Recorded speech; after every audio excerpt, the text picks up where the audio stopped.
Welcome back to my channel, Shard of Heart. I am Shard. I decided to swatch today. I still haven't been able to finish my art. This month is not working out with my illustrating, so I decided to get the reading done for the stories that I've written on and add them to my swatching videos. So then that way you can watch stuff and listen to the story.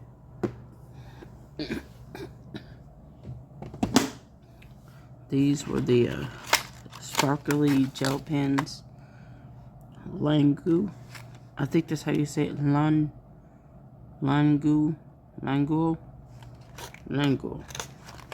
So I'm gonna try to. I think I'll do the bottles. There's 3 of these. There's 8 colors. 1, 2, 3, 4, 5. I think I'll just start. If I did 4 of these, there would be 6 per color. I think I'll do that.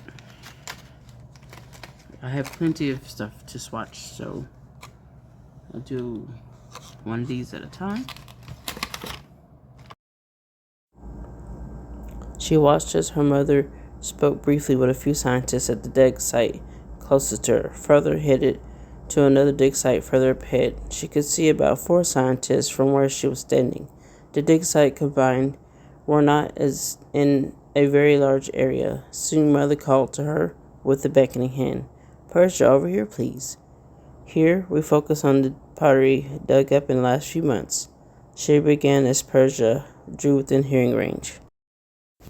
She pointed to a few of the large pots and smaller, what could be spoon and bowl. "We believe this to be the kitchen area based on the type of pottery, but we're still looking for signs of a hearth or a large fire area, which would have been used mainly for cooking and possibly heating." Pershia had to look above her head at the large pot.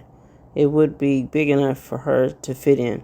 She wondered what would have gone in there during that era. Then her mother got her attention and pointed over to where her father stood, facing her direction. Her father smiled his unusual smile, and her mother sent her over and went back to her discussions with the other archaeologists. "Pershia, my dear, have a look at this." He pointed to a large area that looked to be the size of a kiddie pool and an opening where there had been black charred wooden bits. He spoke with a barely suppressed excitement. "Rather interesting to see this type of bath. It seems they had a few of what we would call luxuries here and there during this era. As far as we know, this is before foreign or colonial influences would have affected this civilization. They would heat water with wood, and most likely 2 or 3 would bathe in this large bath, or would use this as a community opportunity for discussions. The male family members and neighbors separate from female gatherings, so they met at different times, or family bathing organized by gender and possibly age or family hierarchy." At this, he smiled again as he stood to look at her. "Imagine a society so close-knit that nearly everything is done in a group. Ah, well, I guess we better move along, as the day will not wait. You may become hungry in a short bit. We'll be..." Here he trailed off as an archaeologist from another site jogged over, eye alight but body language composed. This Pershia was that distraction she already predicted would occur, as her mother might say, as she thought this her little bit of happiness at the direct attention from her parent was dissolving into the usual expectations. She saw her mother was now being beckoned over, who responded with a little jog that could have been excitement. Expectations of boredom and indifference that came with being the least of the focus around those you had in life had to live with in life, but rare interaction. This feeling grew as now both parents were becoming preoccupied. In less than 5 minutes, someone came to collect her and take her back to the hotel where she knew Nanny Mara would be waiting. Her negative feelings had barely had time to bring her completely down when she was scooped up to be transported back. Now her feelings were brightening, and this was the reason she never looked forward to any time spent alone with her parents. It was a horrible great difference in emotions, and if left too long by herself, would cause her to feel sickened and she would begin to cry. The feeling was probably a mix of having experienced being hungry and alone too many times before the nanny was assigned to be by her side for everything that she needed. Many times up until she was in bed, drifting off to sleep, dreaming about whatever book or new information on animals they had been studying. As she arrived, Nanny Mara lifted her from the vehicle, knowing she would be exhausted in one way or another from hunger, loneliness, or more walking than she normally had reason to. "All right, Persia, we'll have a small dinner of something new and wash up and spend the rest of our evening with a snack and a film, so you can relax for bed." "I was told we would be heading back home already, but I have had plans to take you somewhere new for a couple of days, or rest from traveling. We'll eat breakfast and head out in the morning." At this, Persia's face brightened as Nanny Mara gave her a big hug to allow her to hide a small tear that had finally escaped one eye. Being used to having parents constantly busy didn't mean it wouldn't affect her at all. She had tried to suppress the welling tears on her way back along with the driver, as Nanny scooped her to her hip and carried her, speaking of such delightful things. She couldn't stop the streaming of tears that had been pushing to leave her eyes. As always, before they were seen by anyone else, her face was gathered against Nanny Mara's neck and shoulder. She didn't cry for long, and before they had arrived at the room for the small mystery dinner, her face was clear of tears. There was barely a pink to her eyes and face, and she was grinning and climbing down to the table set for two on the comfy couch, each food tray covered and standing in front of the couch, along with a movie pause on the introductory screen of the filmmakers.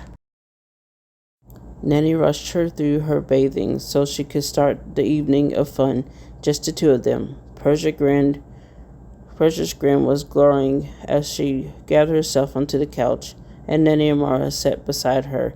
By the time the movie was paused and the trays uncovered her, and Nanny Mara had grins and gasps of surprise, excitement for everything set for an evening of fun before bed. Meanwhile, Penelope was having her before school start celebration of both parents being home for a couple of days. They had a very small and very early dinner, and just as she was finishing her watered-down juice, she was being scooped up by Paul, headed to the door. Ma was finishing up last-minute touches, getting ready, as Paul placed her in her car seat. He started to fill her mind with images she could only guess at. "We'll start by grabbing some cotton candy after ticket check, and then head for the merry-go-round. It has rides shaped like horses and carriages, horses attached to carriages. They're like statues with places to sit except for smooth to the touch. The cotton candy is usually pink, but can be in other colors, sometimes mixed into one treat. Then we'll grab a hot dog to share and lemonade to stay hydrated and go in the slow river ride around the park at the end of as our stomachs settle, while we pick out which rides we going on next. Before we leave, we'll get a caramel apple and try a few of the booth games for a souvenir to take home. I can't wait to take you on your first fairgrounds rides." Penelope's smile had been growing as he explained each new experience, and she was beaming. She clapped her hands and said, "Yay, Daddy!" using daddy, which was only said when she was being very emotional. By the time she was strapped in and he was done checking the vehicle for fun time accessories and headlight, Ma was climbing in with a smile back at Penelope as she stated, "We all ready to go? I can't wait for our first family outing of fun only." Penelope and her dad both chimed in with an excited, "Yeah!" Here I had to stop recording the story because I forgot that this particular phone, even though it has more room to do recording, is horrible with voiceovers. So I had to stop and go, stop and go, stop and go. And we had 6 minutes left, and I was running out of story anyways, but it was taking me 20 minutes to record a 16-minute or 30 minutes to record a 16-minute worth of filming. It took me a lot of tries to get just 10 minutes worth of reading in. I do have more written, but I'm going to wait to use a different phone, and I'm going to probably get that written and have an illustration next Saturday or Friday. My illustrations are more detailed than I have been drawing, so it's taken me a little bit to get it where I believe it's good enough to be seen. It will definitely take me all of next month to get those illustrations completed. And I will be getting not just this chapter I read, but the next chapter read, illustrated as well. So I'll most likely have a majority of the illustrations done for this chapter going into the next chapter.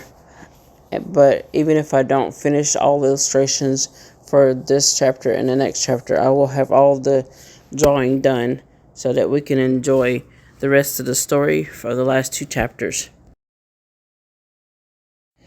And then I will finish the illustrations and take a break from the writing of the story, or at least the drawing of for the story writing, and start some of the next chapter and focus more on my other type of art.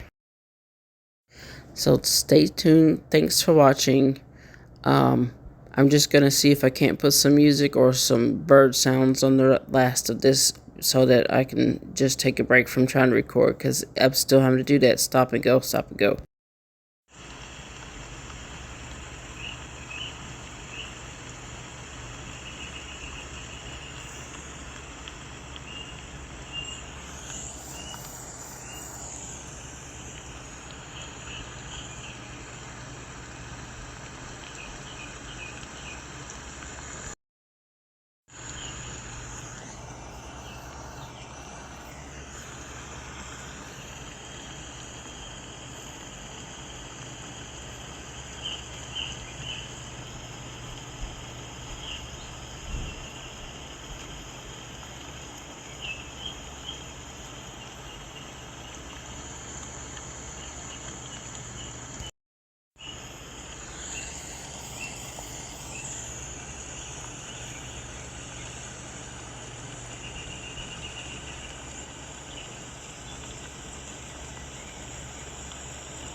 I didn't think it took me 15 minutes to get that done, but it's cut out on the last, I guess, last two colors.